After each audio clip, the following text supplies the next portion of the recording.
সিজারে হলো না নরমালে? নরমালে হয়েছে। আলহামদুলিল্লাহ। পরে আচ্ছা। মনে করেন কি এরকম, পরে কিছু বলি না, মনেরটা মনে রাখি। বাচ্চা খুব অসুস্থ, জ্বর, ঠান্ডা। তখন তো আমি নিজেই তখনই বুঝি না। তখন আমার হুম বয়স ১৬, হুম হুম। ১৭ তো পড়বে। তো তখনই আমি কি বুঝি? বুঝি না। তারপর আমার শাশুড়ি হাত দিয়ে আমার বাচ্চাটাকে একটু ছুঁয়েও নেই। আচ্ছা হাসব্যান্ড ওষুধ এনে দিছে, ওই ওষুধ খাওয়ামু কিভাবে আমি সেটাও বুঝতেছি না। আচ্ছা সে আবার গেছে তার বন্ধুদের সাথে পিকনিকে, আচ্ছা। বাগানে পিকনিক করতেছে। তো গেছে, আমারও বলছে রাইতে ১টা ১:৩০ বাজে চলে আসবো। ভালো কথা, যাক। এই এখনই তো কথা, হুম। পিকনিক করবো, এটা করবো, ঘোরাফেরা করবো। পরে কিছু বলি নাই, বিরিয়ানি দিয়ে গেছে, আমার শাশুড়ি খাইছে, আমি আর খাইতে পারিনি বাচ্চা জ্বালানিতে। আচ্ছা আচ্ছা পরে শাশুড়ি গেল গা, আমি সারা রাত ঘরের ভিতরে। ২ মিনিট পর দেখে আমার ঘরের গেট বাইরের থেকে লাগানো। আচ্ছা গেট বাইরে, গেট খুলে না। বাচ্চা তো এই কান্দা কি ওই কান্দা। ওদিক দিয়ে যে জামাইরে ফোন দেই, জামাই ফোন বন্ধ করে ছেড়ে দিছে। আচ্ছা। ফোন দিয়ে পাই না, সারা রাত একই অবস্থা। পরে সারা রাত কানলাম, বাচ্চারা বৈশা বৈশা কোলে নিয়ে কান্দা করলাম। করার পরে ভোরবেলা দেখি ঘরের দরজা একাই খোলা। আচ্ছা। একাই খোলা। পরে মেয়েটারে কি করলাম, খালি ঘরে শোয়া রেখা শাশুড়ি ডাকছি, মানে জাগ না, কথা কথা বলে বলে না। না, হ্যাঁ, চেতন ঘুমেছিল। হম, ঘুমা নেই, জাগ নেই ওই তো সে। চেতন ঘুম। আর সে এর আগে যখন গেট লাগানো ছিল তখন কথা বলতেছে, মানুষ আসতেছে, সব আওয়াজই পাইতেছে, কিন্তু গেট খুলে তোমার নাই। কথা শুনে না। হুম। তারপর ভোরবেলা কি করলাম, গেট খোলা পায়া ওই বাচ্চারা ঘরে রাইখা গেলাম একাই। অন্ধকারে বাগানে যায় ডাক দিলাম। রাইখা আমি একটু তেজিয়ে গেছি যে, হ্যাঁ, সারা রাত বাইরে, এদিক দিয়ে আমি বাচ্চার জ্বালা সহ্য করতে পারতেছি না, এটা বললাম। আমার একটা ভুল হয়েছে কি, এটা আমার অন্যায় ছিল, আমি তার একটা গালি দিয়ে দিছি আচ্ছা আচ্ছা। যে বেয়াদব। এটা কোনো ব্যাপার না, কারণ হচ্ছে আদব সারা কাদের, রাত। মানে বলছে আদব কাদের শিখছ নাই, বেয়াদব কতটুকু হ্যাঁ বলছে। ঠিক আছে, মানে সে সারা রাত মানে কষ্ট করার পরে এতটুকু গাল তুমি দিতে পারো, রাইট আছে, কিন্তু। সে আমাকে মানে মারতে মারতে বাগান দিয়া বাসায় আনছে। আচ্ছা। আনার পর সে মারতেছে, তার মা কিছুই বলতেছে না। তার মাও মারতেছে সাথে ওর সাথে। মা থামানো বাদ দিয়ে আরো ওর মাও মারতেছে সাথে ওর সাথে। মা তালে তাল মিলে আসছে। আচ্ছা আচ্ছা আচ্ছা। আমি আবার বাসায় এসে আমার জুতা দিছে, কয় জুতাটা পরিষ্কার করে রাখ। আমি জুতাটা পিক ক্যামেরা ফেলে দিয়ে বলছি, তোর জুতা তুই পরিষ্কার কর। স্বাভাবিক এটা। এটা তোমাকে বলছি। মারতেছে, তুমি কাজ করবে পরে কেমনে? ইচ্ছা মতো মারলো আমারে। আচ্ছা আচ্ছা মারতেছে, পরে আমি আবার মানে ই করতে লইছি, তার এই জায়গায় আমার হাতটা লাগছে এমনি করে। আচ্ছা আচ্ছা আচ্ছা। এই কারণে আরো মারতেছে, বাটাম দিয়া, তলা দিয়া। মানে ও ভাবতেছে তুমি ওরে মারছো, এটা ধরে হ্যাঁ, নিছো ওই। হ্যাঁ। আচ্ছা আচ্ছা পরে কি হলো, ওর মাও দেখতেছে মারতেছে। আচ্ছা আচ্ছা। পরে এক পর্যায়ে আমার আর কোনো জ্ঞান নাই, অজ্ঞান হয়ে গেছি। অজ্ঞান হয়ে যাওয়ার পর যখন মানে এটা শুনতেছি, মানে কানে কথা আসতেছে, কিন্তু তাকে তুমি কিছু বলতে পারতেছো না, কিছু দেখতেও পারতেছো না। না। তখন কি হলো, আমাকে বিছানার চাদর বিছে পেঁচা খাটের তলে ঢুকা রাখছে, মনে করছে মরে গেছি। তোমারে? হুম। আচ্ছা। পরে কিছুক্ষণ পর বের করে চিৎকার পারতেছে, আমার বেটার বোর কি হলো। হ্যাঁ। কুষ্টিয়ার ভাষা তো বলতেছে, আচ্ছা আমার বেটার বোর কি হলো রে। আচ্ছা আচ্ছা। অজ্ঞান হয়ে গেলো, এগুলো বললো। আমার হাজবেন্ডও বলতেছে, ও তাসলিমা, তাসলিমা তোর কি হলো, ইকরামুল বলতেছে। তোমার হাজবেন্ডও নাটক শুরু করে দিছে তো জি, বল। কান্দার অভিনয় আচ্ছা শুরু আচ্ছা আচ্ছা। করছে। করার পর মামা শ্বশুর আসলো, মোহিত দৌড়ে, ময়না মামি আসলো, মামার বউ। তারপর ওইলা আসলো নানি। আসার পর আর আশেপাশের মানুষের হাত পা তেল পানি মনে হয় ঢুলছে না কি, বলতে পারি আচ্ছা। না, কারণ আমি জ্ঞানে ছিলাম না। পরে বলতাছে যে বাথরুমে যাইতে যা মাথা ঘুরার পড়ে গেছে। হুম। তোমার সবে তাই শরীরে যে বিশ্বাস আঘাত করলাম। করছে এতে মানে যে কোথাও কেটে ফেটে যায় নাই? পিঠ কেটে গেছে, ঘাড়ের এদিক দিয়ে আশেপাশের গেছে। লোকজন আসছিল তো? জি, মানে তারা কালো ওগুলা। দাগ গুলা দেখতে পারে, ও আচ্ছা মারছে আচ্ছা। মানে এমন মানে ভাবে এমন ভাবে মারছে যাতে যে দেখানোর জায়গায় মতো না, ঢাকা হ্যাঁ। দেখা না যায়। হ্যাঁ আচ্ছা। পরে এরকম হয়েছে। পর ডাক্তার আনছে, ডাক্তার বলে যে শরীর দুর্বলতা।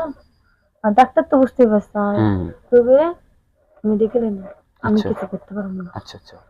পরে মেডিকেলে নেয় নেই, কিছুই করে না অমনি। পরে আমি বাইরে বৈশা বৈশা কানতাছি, গরুর গোয়ালের সামনে বৈশা বৈশা। পরে আমার শাশুড়ি চুপ চুপ, মান সম্মান যাইব হেন তেন ভয় হুম। দেখাচ্ছে।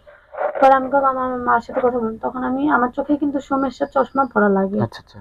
তো তখন মানে কি বলুন আর। কান্না করেন না আপনি, আপনি কথা বলে যান। পরে মনে করেন ভাইয়া, বললাম মার সাথে কথা বলুন। পরে মার সাথে ফোন দিয়া দিল। আরে তো বলতেছে, তোর মারে যদি কিছু বলস তো তোর ছেড়ে তুমি বলবি না আম্মুরে কিছু। আচ্ছা। এই কথা বলার পর মনে করেন আর কিছু বললাম না। মা জিজ্ঞাসা করলো, বললাম যে মা বাথরুমে যেতে যাই, ইটের উপর পড়ে ব্যথা পেয়েছি। তাও যেন সংসারটা টিকে। হ্যাঁ আচ্ছা আচ্ছা। বলছি, বলার পর আমার শাশুড়ি বলে আমার নাকি আলগার সমস্যা। ওরা কবিরাজের কাছে নিছে। তো কবিরাজ বলছে যে হালকা সমস্যা, আমিও জানি বজ্রিনের একটু আছে আমার, আসর করে নিয়ে আসছে। আসার পর ওই তার 2 দিন পরে আবার আমার শাশুড়ি আমার তাবিজ করছে। আচ্ছা। তার ছেলের উপর থেকে মন উঠা যায়, যেন অন্য হুম হুম পুরুষে আসক্ত হুম হুম। হয়ে ছেড়ে চলে যায়। আর ছেলের তাবিজ করছে যেন ছেলের আমার উপর তো মন উঠা যায়। পরে এমন করছে, পরে আমার হাজবেন্ড টাকা নিয়ে আসলো, যাই হোক বই মোর সব বাদ দিয়ে দিলাম। তারপর আসছি, পরে আলাদা রুম নিছে। আমার মারা দিব না, তারপরও আমার মা আমার হাজবেন্ডকে আমার নিজের ভাইদের থেকেও বেশি ভালোবাসতো, স্বাভাবিক।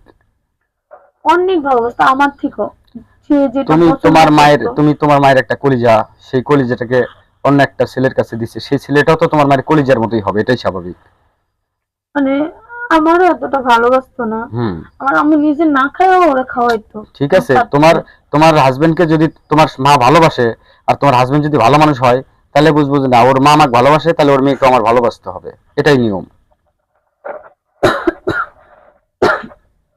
পরে মনে করেন যে রুম নিল আমার মা, হাড়ি পাতিল জানে যা সব দিছে, গুছা মুছা দিয়ে আসছে। পরে আমার বান্ধবীরা আবার আমার ফোন দেয়া প্রেম করতো, ছেলেদের সাথে কথা বলতো। তো আমার মা একদিন ফোন দেওয়া বলতেছে যে তুই যে ছেলেদের সাথে কথা বলিস, তোর বান্ধবীদের কথা বলাস, আর তুই যে মানে ওদের বয়ফ্রেন্ডের সাথে কথা বলে ওরা নাই হ্যান ত্যান দুষ্টামি করস, ইকরামুল দেখলে কিন্তু মাইন্ড করবো, কথাবার্তা বলিস না। আচ্ছা। ইকরামুল পরে শুনলে সংসার ভাঙ্গা যাবো, এগুলা বলিস না, আর ওদের কেন কথা বলতে দিস না, আর তুইও হেল্প করিস না। হেল্প করিস না, আর ওরা কথা বলে তুই দুষ্টামি ফেজলামি করিস না, আচ্ছা আচ্ছা। এই কথা বলছে। বলার পর আমি বলছি আচ্ছা ঠিক আছে, ইকরামুল জানবো না, তোর কাছে জানো কিংবা না জানো, তুই কথা বলবি না। আর ইকরামুল যেন এটি না জানে। মানে এত কথা রেকর্ডিং নেই, সব জায়গা দিয়ে যা, এটা রেকর্ডিং নিছে, ইকরামুল জানে না জানে তুই কথা বলিস, এইটুকু রেকর্ড হয়েছে? এতটুকুই রেকর্ড হয়েছে। এটা তোমার মানে শাশুড়ি করছে এই কাজটা? না, আমার হাজবেন্ডই চালাকি করে এগুলো করে মানে রেকর্ডেরই করে চালু রাখছে। করে রাখছে, আচ্ছা আচ্ছা। আর এত কথা বললাম মা, এগুলো উঠলো না, শুধু এতটুকু আছে ইকরামুল যেন না জানে কথা বলিস, আচ্ছা আচ্ছা। এতটুকুই উঠছে। মানে এটা কেসালের একটা বীজ রোপণ করলো ওখানে। হুম। মানে এটা শুনলেই তো একটা যে কোনো হাজবেন্ড সন্দেহ করবে। হ্যাঁ। পরে কি এমন করলো, পরে আমি আবার ও মেয়েদের সাথে কথা বলে, আমি ইংরেজিতে টাইপিং করলে আমি বুঝি না, আর ও আচ্ছা আচ্ছা। ইংরেজিতে টাইপিং করে, বাংলায় বুঝি। তো আমি বুঝি না মেয়েদের আইডিয়া, এরা তো আমি বুঝি, I hmm love hmm. You এগুলো তো আমি হ্যাঁ হ্যাঁ বুঝি। হ্যাঁ, কমন ওটা বললে দেখে তো ধরাই আমার পড়ে চোখে, হ্যাঁ। আমার মনে করেন একটা খারাপ লাগার কাজ করে, কে রে তুই কথা বলবি না? ও বলে ওর বন্ধু জনির গার্লফ্রেন্ড, তোর আচ্ছা লগে কথা কয় সাদিয়ার লগে, আচ্ছা আচ্ছা। জনির ব্যাপারে। তুই যদি জনির ব্যাপারে কথা বলিস, তোর এত রাত্রে কল দিব কেন, আমি মেসেজ দিব কেন? তোরে আই লাভ ইউ করবো কা? হ্যাঁ, এগুলো আমি বাদ দিলাম, আমি এগুলো নিয়ে ওরা কিছুই বলিনি। আমি আবার ওরা টেরাই করার জন্য আমার বান্ধবীর বয়ফ্রেন্ডের লগে অভিনয় করতেছি। আচ্ছা আচ্ছা। মানে সারাদিন কতক্ষণে যখন ও আসে আমি ওরা বলে রাখছি, ভাই আমার হাজবেন্ড আসলে আমি আপনার সাথে মানে অভিনয় করি। আপনাকে ওকে মানে যে ভুল মানে ও পথ থেকে সরে আসার জন্য ওকে একটু প্রতিশোধ নেওয়ার চেষ্টা করতেছো? না, যে প্রতিশোধ না, আমি ওরা এটা বুঝাতে চাইছি যে আমি অন্য কারোর সাথে কথা বলে যে তোমার কষ্ট হয়, হ্যাঁ, ওই তো ওইটাই তো। আমারও মানে কষ্ট হয়। তোমার কতটা কষ্ট হয় ওটাকে বোঝানোর জন্য। হ্যাঁ ঠিক আছে, হ্যাঁ। সুন্দর এটা। ওরা মনে করেন আমি একদিনই অভিনয় করতেছি, একটু অভিনয় করছি, ওইটা ওর রেকর্ড হয়ে গেছে। হওয়ার পরে ওইটা নিয়ে সারা বাংলাদেশের মানুষকে দেখাইতেছে, সবারে দেখাইছে, মানে আরো খারাপ, আমি খারাপ কাজ করি, খারাপ ছেলেদের সাথে কথা বলি, পরকিয়া করি। আর তুই যে এত মেয়ের সাথে কথা বলছোস, এটা তো আমি বলতে পারি। আমার ভাইয়ের বউ, মামাতো ভাইয়ের বউ, মুমতাজ ভাইয়ের বউ রিঙ্কি, ওই রিঙ্কির সাথেও ও সম্পর্ক করছে। আচ্ছা। এগুলা লাস্ট জানা সত্ত্বেও আমি ওরে কিছু বলিনি। লাস্ট পর্যায়ে কি হলো? লাস্ট পর্যায়ে ওই যে ওখান থেকে ও আমাকে ওদিনকে খুব মারধর করলো, আমি ওরে বুঝাইলাম, তারপর ও বুঝে না। আসিফ ছিল আর খালাতো ভাই, আসিফও বুঝাইছে, ও বুঝে না। এত পরিমাণ মারধর করছে, পরে আমার বাইর করে দিছে, পরে আমার কাছে জায়গা আনতেন। পরে ও বাইরে গেছে, আমি আবার রাগ করে মেয়েরে নিয়া আমি 2-3টা কাপড় নিয়ে আমি আর বাপের বাড়ি যেতেছি, 1টা টাকাও নেই আমার কাছে। আচ্ছা, আমরা আমি ছোট্ট একটা বিরতি নিই, জি। পরবর্তীতে আবার আসতেছি।